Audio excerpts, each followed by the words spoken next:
ఒకసారి ఇలా ఊహించుకోండి. మనం ఏదో అనారోగ్యంతో లేదా తీవ్రమైన ఒత్తిడితో డాక్టర్ దగ్గరికి వెళ్తాము. ఆ డాక్టర్ గారు పరీక్షించి ఒక ప్రిస్క్రిప్షన్ రాసిస్తారు. హ్మ్. మామూలుగా అయితే మందుల పేర్లుంటాయి అందులో. అవును కదా. కాని అందులో ఉదయం, రాత్రి వేసుకోవాల్సిన మాత్రల పేర్లుండవు. దానికి బదులు ఉదయం నిద్ర లేవగానే 20 నిమిషాల పాటు భైరవ్ రాగం వినండి అని ఉంటుంది. ఓహో, అలాగా?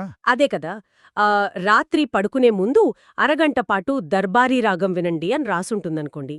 వినడానికేదో వాట్సాప్ ఫార్వర్డ్ మెసేజ్ లాగా లేదా సైన్స్కు ఏమాత్రం సంబంధం లేని సూడో సైన్స్ లాగా అనిపిస్తుంది కదూ. ఖచ్చితంగా. ఎవరికైనా మొదట అలాగే అనిపిస్తుంది. రైట్. కానీ నారెడ్ల రామచంద్ర గారు రచించిన రాగాజ్ అండ్ ఇట్స్ ఈస్థెటిక్స్ అనే పరిశోధన వ్యాసం చదివాక నా ఆలోచన విధానం పూర్తిగా మారిపోయింది. నిజమే. నేను కూడా ఆ వ్యాసం చూశాను. అందులో ఎయిమ్స్ లాంటి సంస్థలు చేసిన ఆధునిక క్లినికల్ ట్రయల్స్ గురించి చాలా స్పష్టంగా ఉంది. అవును. అందుకే ఈనాటి మన ఈ లోతైన విశ్లేషణలో దీని గురించే మాట్లాడుకోబోతున్నాం. బేసిక్గా సంగీతం, మరీ ముఖ్యంగా మన భారతీయ రాగ వ్యవస్థ అనేది కేవలం ఒక కళ మాత్రమే కాదు. అవును, అదొక ఆత్మకు సంబంధించిన సైన్సు. ఎగ్జాక్ట్లీ. అదొక ఎకాస్టిక్ న్యూరాలజీ. అంటే ధ్వని ద్వారా మన నాడి వ్యవస్థను నియంత్రించే ఒక ఖచ్చితమైన సైన్స్. గాలిలో పుట్టే ఒక స్వరం మన శరీరంలోని భౌతిక నిర్మాణాన్ని, మెదడులోని రసాయనాలను ఎలా మారుస్తుందో ఈరోజు మనం డీకోడ్ చేద్దాం. మీరు చెప్పిన ఆ ప్రిస్క్రిప్షన్ ఉదాహరణుందే, అది చాలా ఆసక్తికరంగా ఉంది. ఎందుకంటే మనం చూస్తే పాశ్చాత్య దేశాల్లో మ్యూజిక్ థెరపీ అనేది కేవలం ఒక మూడ్ మార్చడానికి వాడతారు. అంటే జస్ట్ రిలాక్స్ అవ్వడానికి వాడే ఒక్క పద్ధతి అంటారు. అవును. కానీ భారతీయ రాగ వ్యవస్థ అలా కాదు. అది మనిషి అనాటమీకి, అంటే నాడీ వ్యవస్థకు ఒక బ్లూ ప్రింట్ లాగా పనిచేస్తుంది. వావ్! అంటే డైరెక్ట్ ఫిజికల్ ఇంపాక్ట్ ఉంటుందన్నమాట. ఖచ్చితంగా. ఏ స్వరాన్ని ఎంత ఫ్రీక్వెన్సీలో పలికితే శరీరంలో ఏ నారం కంపిస్తుందో, ఏ హార్మోన్ విడుదలవుతుందో వేల ఏళ్ల క్రితమే చాలా స్పష్టంగా లెక్కగట్టారు. అంటే ఇది కేవలం కళాకారుల ఊహల నుంచి పుట్టింది కాదంటారా? కానే కాదు. ఇది పూర్తిగా భౌతిక శాస్త్రం మరియు జీవశాస్త్రం. దీని వెనక పక్కా సైన్స్ ఉంది. సరే, ఈ నాడీ వ్యవస్థ బ్లూప్రింట్ని మనం కొంచెం వివరంగా విడమర్చి చూద్దాం. దీన్ని అర్థం చేసుకోవాలంటే ముందుగా మనం ఈ సంగీతానికి పునాదిరాళ్లైన శృతులు గురించి మాట్లాడుకోవాలి కదా. అవును, శృతులు లేదా సూక్ష్మస్వరాలు, అవే అసలైన పునాది. పాశ్చాత్ సంగీతంలో చూసుకుంటే వాళ్ళు ఒక ఆక్టేవ్ని, అంటే ఒక కింది సా నుంచి పైసా వరకు ఉండే శబ్ద పరిధిని 12 సమాన భాగాలుగా విభజించారు. దీన్నే ఈక్వల్ టెంపర్మెంట్ అంటారు కదా. అవును, వాళ్ళు 12 భాగాలు చేశారు. కాని మన భారతీయ సంగీతంలో 22 శృతులున్నాయి అని చదువుకున్నాం. అసలు ఈ శృతి అంటే ఏమిటి? 12 కాకుండా 22 ఎందుకున్నట్లు? చాలా మంచి ప్రశ్న. శృతి అంటే మనిషి చెవి పసిగట్టగలిగే అతి చిన్న ధ్వని స్థాయి, అంటే ఒక మైక్రోటోన్ అన్నమాట. ఓకే. పాశ్చాత్యులు తమ గణితపరమైన సౌలభ్యం కోసం, వాద్య పరికరాలను సులభంగా ట్యూన్ చేసుకోవడం కోసం ఆ శబ్ద పరిధిని 12 సమాన ముక్కలుగా కట్ చేశారు. అంటే ప్రాక్టికల్గా ఈజీగా ఉండడం కోసం అలా చేశారన్నమాట. ఎగ్జాక్ట్లీ. కాని ప్రకృతిలో ధ్వని అలా సమానమైన ముక్కలుగా పుట్టదు. ఇక్కడే భరతముని నాద్యశాస్త్రంలో ప్రస్తావించిన 2 వీణల ప్రయోగం గురించి మనం మాట్లాడుకోవాలి. 2 వీణల ప్రయోగమా? అంటే ఏమిటి అది? అవును, ఎలక్ట్రానిక్ ట్యూనర్లు లేని ఆ కాలంలో ఆయన చేసిన ప్రయోగం నిజంగా ఒక ఇంజనీరింగ్ అద్భుతమని చెప్పొచ్చు. నేను దీని గురించి ఎక్కడో చదివాను. కానీ దాన్ని ప్రాక్టికల్గా ఎలా చేశారంటారసలు? ఎలాంటి పరికరాలు లేకుండా చెవితోనే 22 సూక్ష్మస్థానాల్ని ఎలా గుర్తించారు? ఆయనేం చేశారంటే అచ్చుగుద్దినట్లు ఒకేలా ఉండే 2 వీణలను తీసుకున్నారు. రెండింటి తీగలను ఒకే ఖచ్చితమైన శృతికి ట్యూన్ చేశారు. ఓకే. అప్పుడు 2 వీణలు ఒకేలా మోగుతాయి కదా? అవును. ఆ తర్వాత ఆయన మొదటి వీణను ఏమాత్రం కదల్చకుండా రెండో వీణలోని ఒక తీగ టెన్షన్ను చాలా కొద్దిగా తగ్గించారు. కొద్దిగా అంటే ఎంత? కేవలం ఒక వెంట్రుక వాసింత తగ్గించారు. ఇప్పుడు ఆ 2 వీణలను ఒకేసారి మీటితే ఆ రెండింటి ఫ్రీక్వెన్సీల మధ్య ఉన్న అతి చిన్న తేడా వల్ల గాలిలో ఒక రకమైన బీట్స్ లేదా వికంపనలు పుట్టాయి. ఓహో, అంటే ఆ వైబ్రేషన్స్ మారుతాయి కదా? అవును. ఆ ధ్వని భేదాన్ని మనిషి చెవి ఎప్పుడైతే ఒక స్పష్టమైన వేరే స్వరంగా గుర్తించగలిగిందో ఆ స్థానాన్ని ఆయన ఒక శృతిగా నమోదు చేశారు. వావ్, భలే చేశారు కదా! ఇలా తీగను కొద్దిగా సడలిస్తూ ఒక ఆక్టేవ్ లోపల మనిషి చెవి స్పష్టంగా గుర్తించగలిగే 22 మైక్రోటోన్స్ ఉన్నాయని ఆయన ప్రాక్టికల్గా నిరూపించారు. అంటే బేసిక్గా వాళ్ళు ఆ కాలంలోనే ధ్వనిను మైక్రోస్కోప్ పెట్టి చూశారన్నమాట. ఖచ్చితంగా చెప్పొచ్చు. తరదాకొక అద్భుతమైన పోలిక తడుతోంది. పాశ్చాత్య సంగీతంలోని ఆ 12 స్వరాలు మన పాతకాలపు స్టాండర్డ్ డెఫినిషన్ టీవీ అంటే ఒక SD టీవీ లాంటివి అనుకుందాం. కరెక్టే. బొమ్మ కనిపిస్తుంది, రంగులుంటాయి, బాగానే ఉంటుంది. అవును. కాని ఈ 22 శృతులతో కూడిన భారతీయ రాగాలు 4K, అల్ట్రా HD టీవీ లాంటివి. ఆ అదనపు పిక్సెల్స్ వల్లే ఆ భావోద్వేగాల లోతు మనకు అంత స్పష్టంగా అంత సూక్ష్మంగా తెలుస్తోంది కదూ. రైట్. మీరు చెప్పిన పోలిక చాలా పర్ఫెక్ట్గా సరిపోతోంది. ఆ అదనపు రిజల్యూషన్ వల్లే ఒకే రకమైన స్వరాన్ని మనం వేర్వేరు రాగాల్లో వాడినప్పుడు అది వేర్వేరు భావాలను ఇస్తోంది. ఎగ్జాక్ట్లీ.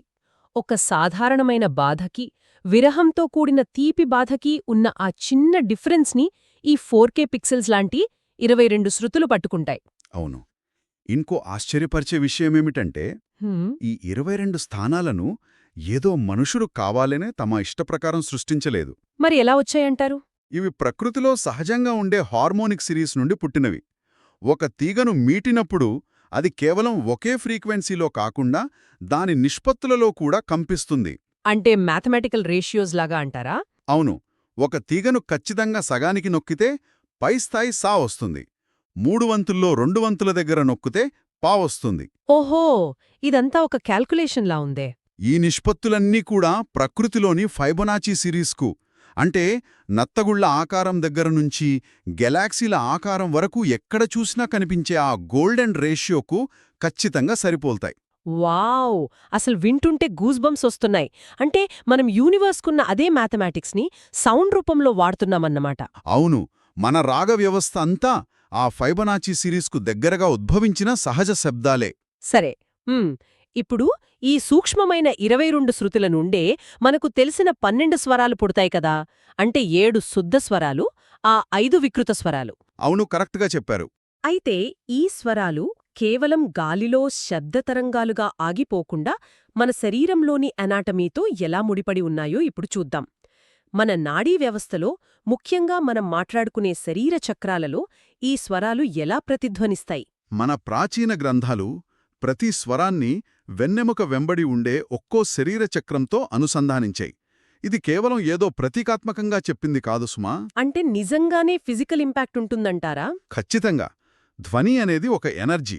ఉదాహరణకు ఒక సింగర్ చాలా హై పిచ్లో పాడినప్పుడు గాజు గ్లాసు పగిలిపోవడం మనం చూస్తుంటాం. అవును, సినిమాల్లోనూ వీడియోల్లోనూ చూశాము.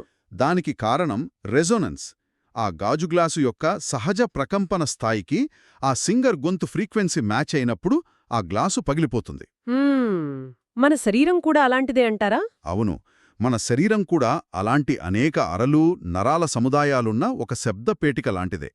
స లేదా షడ్జమం స్వరాన్ని తీసుకోండి. ఓకే. దీని ఫ్రీక్వెన్సీ సుమారు 256 హర్ట్జ్గా తీసుకుంటే ఈ ధ్వని తరంగాలు మన వెన్నెముక అడుగున ఉండే మూలాధార చక్రం, అంటే మెడికల్ టర్మినాలజీలో కాక్సిజియల్ ప్లెక్సెస్ అంటారు కదా, దాని వద్ద ఖచ్చితంగా భౌతికమైన కంపనాలను సృష్టిస్తాయి. ఒక్క నిమిషం ఆగండి. ఇక్కడే నాకొక చిన్న సందేహం వస్తోంది. చెప్పండి. ఈ హర్జ్ అనేది ఆధునిక భౌతిక శాస్త్రంలో ధ్వని తరంగాలను కొలిచే ఒక పద్ధతి కదా. ప్రాచీన కాలంలో వాళ్లకి డిజిటల్ ఆసిలోస్కోపులు, ఫ్రీక్వెన్సీ మీటర్లు ఎక్కడివి? వాళ్లు ఈ 256 హర్జ్ని ఎలా కనుక్కున్నారు? ఇది నిజంగా చాలా లాజికల్ ప్రశ్న. ప్రాచీన కాలంలో వాళ్లు హర్జ్ అనే పదం వాడలేదు, వాళ్ల దగ్గర మీటర్లు లేవు. కాని వాళ్లు తమ శరీరాన్నే ఒక మీటర్లాగా వాడారు. శరీరాన్నే మీటర్లా వాడటమా? అది ఎలా సాధ్యం? దీన్నే అబ్సల్యూట్ పిచ్ అంటారు. లోతైన ధ్యానంలో కూర్చుని ఒక నిర్దిష్టమైన ధ్వనిని ఉచ్చరించినప్పుడు శరీరంలోని ఏ భాగంలో ఆ ప్రకంపనలు కేంద్రీకృతమవుతున్నాయో వాళ్లు స్పష్టంగా ఫీలయ్యారు. ఓహో, ఆ అనుభవాన్నే వాళ్లు చక్రాల యాక్టివేషన్గా రాశారన్నమాట. అవును. ఆధునిక కాలంలో ల్యాబ్లలో మనం అదే స్వరాన్ని కొల్చినప్పుడు అది 256 హెర్ట్జ్ దగ్గర మన కాక్సిజల్ ప్లెక్సస్తో రెజొనెన్స్ అవుతోందని సైంటిఫిక్గా నిర్ధారించాం. అంటే వాళ్ళ ప్రాక్టికల్ అనుభవాన్ని మోడర్న్ సైన్స్ ఇప్పుడు వెరిఫై చేస్తోందన్నమాట. మరి మిగతా స్వరాల సంగతేంటి? అదేవిధంగా మా లేదా మధ్యమం స్వరం అనాహత చక్రానికి అంటే మన గుండె దగ్గర ఉండే కార్డియాక్ ప్లెక్సస్కు అనుసంధానం చేయబడింది. శుద్ధ మధ్యమం పాడినప్పుడు ఆ ఫ్రీక్వెన్సీ నేరుగా మన గుండె స్పందనలు స్థిరపరుస్తోంది. వావ్! అంటే కార్డియాక్ రెజొనెన్స్ అన్నమాట.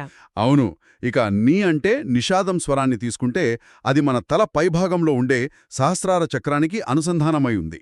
ఇది మెదడులోని పైపొరల్లో ప్రకంపనలు సృష్టించి ఒక రకమైన ఆధ్యాత్మిక వాతావరణాన్ని తీసుకొస్తుంది.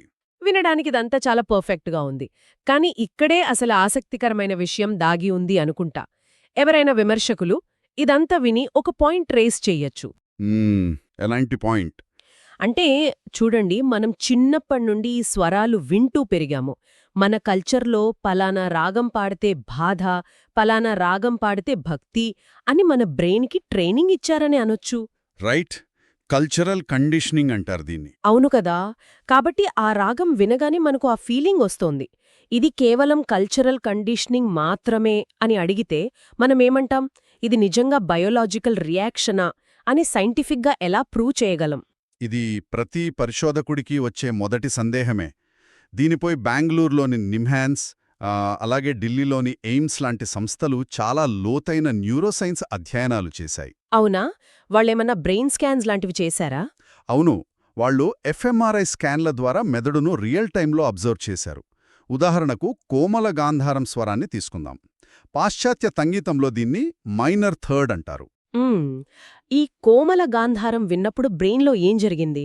దీన్ని విన్నప్పుడు మెదడులో అమిగ్డాలా అనే భాగం వెంటనే ఉత్తేజితమవుతుంది. ఈ అమిగ్డాలా అనేది మన సర్వైవల్కి సంబంధించిన భాగం కదా. అంటే భయం, తీవ్రమైన బాధ లాంటివి ప్రాసెస్ చేసే కేంద్రం. ఖచ్చితంగా. అయితే ఇందులో అసలు ట్విస్ట్ ఏంటంటే భారతీయ సంగీతం గురించి ఏమాత్రం పరిచయం లేని, అసలు ఇండియాకే రాని విదేశీయుల మీద కూడా ఈ ప్రయోగం చేశారు. అవునా? వాళ్ల మీద చేస్తే ఏం తేలింది? వారికి ఈ కోమల గాంధారం స్వరాన్ని వినిపించినప్పుడు ఆశ్చర్యకరంగా వారి మెదడులోని అమిగ్డాలా కూడా ఖచ్చితంగా అదే స్థాయిలో స్పందించింది. వావ్! వాళ్లకి మన రాగాలు అలవాటు లేదు కదా. అదే కదా పాయింట్. వారికి కూడా ఏదో తెలియని విరహం, ఒక రకమైన తీపి బాధ కలిగాయి. వాళ్లకి మన కల్చర్ తెలీదు, అయినా వాళ్ల బ్రెయిన్ ఎందుకు రియాక్ట్ అయింది? అంటే ఆ ధ్వని తరంగాలు నేరుగా మన నాడీ వ్యవస్థపై భౌతికమైన ప్రభావాన్ని చూపుతున్నాయన్నమాట. ఎగ్జాక్ట్లీ. ఇది ఏ సంస్కృతికి పరిమితం కాని సంపూర్ణమైన జీవశాస్త్ర సంబంధిత ప్రతిచర్య. ఇదొక ప్యూర్ బయాలజీ. ఇది నిజంగా మైండ్ బ్లోయింగ్ కదా. స్వరాలు మన మెదడును భౌతికంగా మార్చగలవు అని ఇలా స్కాన్ల ద్వారా నిరూపితమైనప్పుడు దానిని వైద్యపరంగా రోగాలను తగ్గించడానికి ఎలా వాడుకోవచ్చు అనే ఆలోచన ఖచ్చితంగా వస్తుంది. అవును. అందుకే ఆయుర్వేదం, ఆధునిక వైద్యం రెండూ కలిసి ఇక్కడ అద్భుతంగా పనిచేస్తున్నాయి. దీన్నే మనం రాగచికిత్స అంటున్నాం. రైట్. ఈ రాగచికిత్స ఎలా పనిచేస్తుంది? ఆయుర్వేదం ప్రాథమికంగా వాత, పిత్త, కఫ అనే 3 దోషాల మీద ఆధారపడి ఉంటుంది కదా. ఈ 3 సమతుల్యంగా ఉన్నప్పుడే మనిషి ఆరోగ్యంగా ఉంటాడు. రాగచికిత్స అనేది ఈ దోషాలను స్వరాల ఫ్రీక్వెన్సీలతో బ్యాలెన్స్ చేసే ప్రక్రియ. అంటే ఫలానా రాగానికి ఫలానా దోషాన్ని తగ్గించే శక్తి ఉందంటారా? అవును. ఉదాహరణకు దర్బారీ కన్నడ అనే రాగాన్ని తీసుకుందాం. ఇది చాలా గంభీరమైన, తక్కువ పిచ్చులో సాగే రాగం. ఆయుర్వేదం ప్రకారం ఇది వాతదోషాన్ని, అంటే నాడీ సంబంధిత ఉద్రిక్తతలను, మెదడులో తిరిగే అనవసరమైన ఆలోచనలను తగ్గిస్తుంది. ఈ దర్బారీ కన్నడ రాగానికి సంబంధించి నిద్రలేమితో బాధపడే వారిపై చేసిన క్లినికల్ ట్రయల్స్ గురించి నేను ఆ వ్యాసంలో చదివాను. అవును, ఆ ట్రయల్స్ చాలా ముఖ్యమైనవి. అంటే మ్యూజిక్ వింటే నిద్ర పడుతుందా అని లైట్ తీసుకునే వాళ్లకి ఇది పక్కా ఎవిడెన్స్ అనిపిస్తోంది. అసలు ఆ క్లినికల్ ఎవిడెన్స్లో ఏం జరిగింది? నిద్రలేమి లేదా ఇన్సోమ్నియాతో తీవ్రంగా బాధపడే పేషెంట్లకు అర్ధరాత్రి పూట ఈ దర్బారీ కన్నడ రాగాన్ని వినిపించారు. అప్పుడు వాళ్ల రక్త నమూనాలను పరీక్షించినప్పుడు చాలా స్పష్టమైన మార్పు కనిపించింది. ఎలాంటి మార్పు? వారి శరీరంలో నిద్రను ప్రేరేపించే మెలటోనిన్ అనే హార్మోన్ ఉత్పత్తి గణనీయంగా పెరిగింది. దానికి కారణం ఈ రాగం యొక్క ఫ్రీక్వెన్సీ నేరుగా వేగస్ నర్వ్ను స్టిమ్యులేట్ చేయడం. ఒక్క నిమిషం, ఈ వేగస్ నర్వ్ గురించి కొంచెం వివరిస్తారా? మెడికల్ టర్మ్స్ పెద్దగా తెలియని మనలాంటి వాళ్ల కోసం. తప్పకుండా. వేగస్ నర్వ్ అనేది మన మెదడు నుండి గుండె, జీర్ణశావయవాలకు కనెక్ట్ అయ్యే ఒక ప్రధానమైన నరాల హైవే లాంటిది. ఓకే. దర్బారీ రాగం విన్నప్పుడు ఏం జరుగుతుంది? ఆ ధ్వని ప్రకంపనలు ఈ వేగస్ నర్వ్ను యాక్టివేట్ చేస్తాయి. అప్పుడు మన శరీరం పారాసింపథెటిక్ నాడీ వ్యవస్థను అంటే రెస్ట్ అండ్ డైజెస్ట్ అనే విశ్రాంతి మోడ్ని ఆన్ చేస్తుంది. అంటే బాడీ ఆటోమేటిక్గా కూల్ డౌన్ అవుతుందన్నమాట. అవును. దీనివల్ల హార్ట్ రేట్ తగ్గే, కండరాలు రిలాక్స్ అయ్యి బ్రెయిన్ ఆటోమేటిక్గా నిద్రలోకి జారుకుంటుంది. ఇది పేషెంట్ ఊహించుకున్న ఫీలింగ్ కాదు, యంత్రాలపై క్లినికల్గా రికార్డైన పక్కా డేటా. మరి దర్బారీకి కండరాలను రిలాక్స్ చేసేంత పవర్ ఉన్నప్పుడు దీన్ని బ్లడ్ ప్రెషర్ లాంటి దీర్ఘకాలిక సమస్యల మీద కూడా వాడొచ్చా? ఎందుకంటే ఢిల్లీ ఎయిమ్స్ వారు హైపర్టెన్షన్ పేషెంట్ల మీద ఒక పరిశోధన చేశారు కదా. అవును. ఎయిమ్స్ వారు చేసిన ఆ స్టడీ మెడికల్ కమ్యూనిటీలో ఒక సంచలనమని చెప్పొచ్చు. హైపర్టెన్షన్ ఉన్న రోగులకు ఉదయం పూట భీంపలాసీ రాగం, రాత్రిపూట దర్బారీ రాగం కలిపి క్రమం తప్పకుండా వినిపించారు. రిజల్ట్స్ ఎలా వచ్చాయి?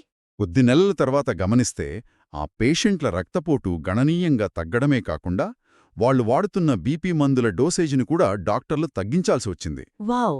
అంటే రాగాలే మందులా పనిచేశాయి. ఎగ్జాక్ట్లీ. రాగాల్లో ఉండే ఆ పర్టిక్యులర్ ఫ్రీక్వెన్సీల వల్ల కార్డియోవాస్కులర్ సిస్టంపై ఒత్తిడి తగ్గుతుందని నిరూపించారు. ఇదంతా చూస్తుంటే దీనసలు అర్థమేమిటి అనిపిస్తోంది. అంటే ఇక్కడొక పాయింట్ నన్ను బాగా ఆలోచింపజేస్తోంది. ఏంటా పాయింట్? మీరు ఉదయం పూట భీంపిలాసి, రాత్రిపూట దర్బారీ అని ఖచ్చితమైన సమయాలు చెప్పారు కదా. పాతకాలంలో మన పెద్దలు కూడా ఈ టైం థియరీని పాటించేవారు. దాన్నే ప్రహర్ సిస్టమ్ అంటారు. అంటే ఉదయం ఒక రాగం, మధ్యాహ్నం ఇంకో రాగం అని రూల్స్ పెట్టారు కదా. అవును. ఫలానా సమయంలోనే ఫలానా రాగం పాడాలి అనే నియమం ఉండేది. ఇన్నాళ్లు నేనేమనుకున్నానంటే అదంతా ఒక క్రమశిక్షణ కోసం పెట్టిన రూల్ అనుకున్నాను. కాని ఈ మెడికల్ ఎవిడెన్స్ చూస్తుంటే దానికేదో బయోలాజికల్ రీజన్ ఉందేమో అనిపిస్తోంది. ఇది నిజంగా వైద్యపరంగా పనిచేస్తుందా? దీన్ని మనం మరింత విశాలమైన దృక్కోణంలో చూస్తే మీ అనుమానం 100% నిజం అని తెలుస్తుంది. ఆధునిక సైన్స్లో క్రోనోబయాలజీ అనే ఒక విభాగముంది. క్రోనోబయాలజీ అంటే?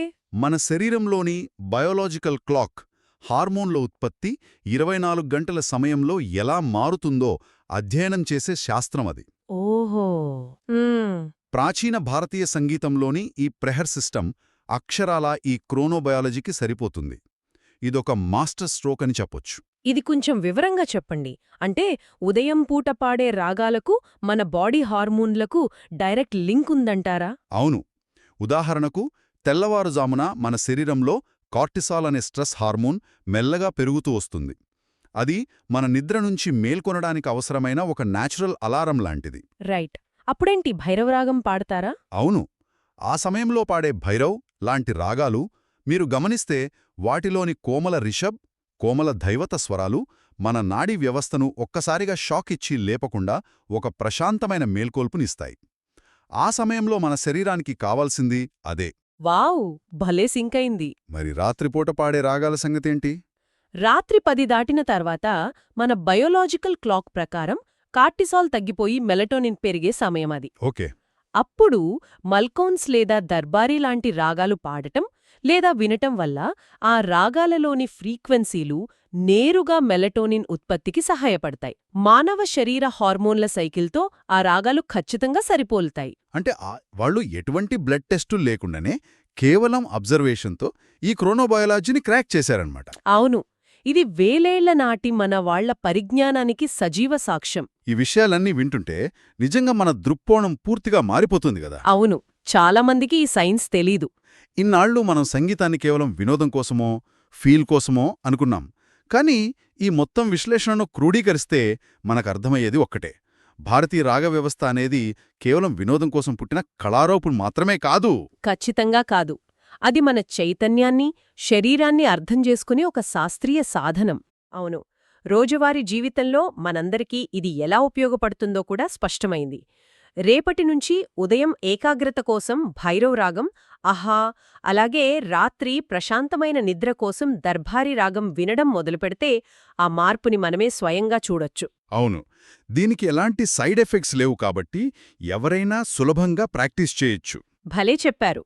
ఇక ముగించే ముందు మనందరి మెదడుకు మేత పెట్టే ఒక గాఢమైన ప్రశ్నను ఇక్కడ వదిలి వెళ్లాలనుకుంటున్నాను. చెప్పండి. మన ప్రాచీన ఉపనిషత్తులు ఎప్పుడు ఒక మాట చెప్తాయి, నాద బ్రహ్మ అని. అంటే ఈ విశ్వమంతా శబ్దమే అని దానర్థం కదా. అవును, బ్రహ్మాండమంతా ఒక నాదమే అంటారు. ఒకసారి ఊహించుకోండి, కేవలం కొన్ని నిర్దిష్టమైన ధ్వని తరంగాలు మన భౌతిక మానసిక నిర్మాణాన్ని అంత ఖచ్చితంగా మార్చగలిగితే బహుశా మనం కేవలం సంగీతాన్ని వినే వ్యక్తులం కాదేమో. చాలా ఆసక్తికరమైన ఆలోచన ఇది. ఈ అనంతమైన విశ్వం అనే సంగీతకారుడు మీటుతున్న అద్భుతమైన వాయిద్యాలే మనమేమో. ఈ ఆలోచనతో ఈనాటి మన లోతైన విశ్లేషణను ముగిద్దాం. మళ్ళీ కలుద్దాం.